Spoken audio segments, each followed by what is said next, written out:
Welcome to আর রান্নাঘর। বন্ধুরা, রাত্রে যখন তরকারির হাঁড়ি খালি তখন মাঝে মাঝে এই ডিমের ঝোল করে নেওয়া যেতে পারে।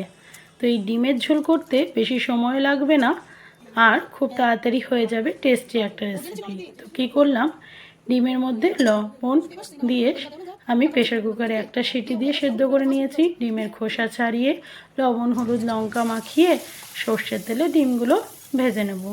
ডিমগুলো একটু লাল লাল করে ভেজে নেবেন। প্রয়োজন হলে যদি খুব মনে হয় যে লোভ লাগছে তাহলে একটা ডিম তুলে খেয়েও নিতে পারেন, তাতে কিছু কম হবে না।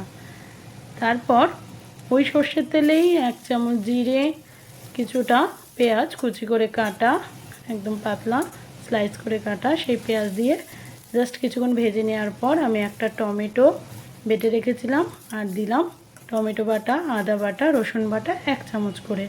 তারপর জাস্ট একটু কষিয়ে নিয়ে হলুদ লবণ জিরের গুঁড়ো 1 চামচ, ধনের গুঁড়ো 1 চামচ এবং কাশ্মীরি লঙ্কার গুঁড়ো 1 চামচ দিয়ে ভালো করে মশলাটা শুকনো শুকনো করে কষিয়ে নেওয়ার পর আমি জল দিয়েছি প্রয়োজন মতো, খুব বেশি জল দেব না।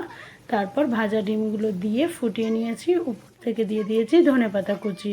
বাস ধনেপাতা কুচি দেওয়ার পর হাফ সেকেন্ড বা 1 মিনিট মতো ফুটিয়ে নিলেই রেডি হয়ে যাবে ডিমের ঝোল। গরম গরম ভাতে জাস্ট ডিমের ঝোল দিলেই আমার মনে হয় যে আর কোনো রেসিপি মনে হয় আর দরকার হবে না।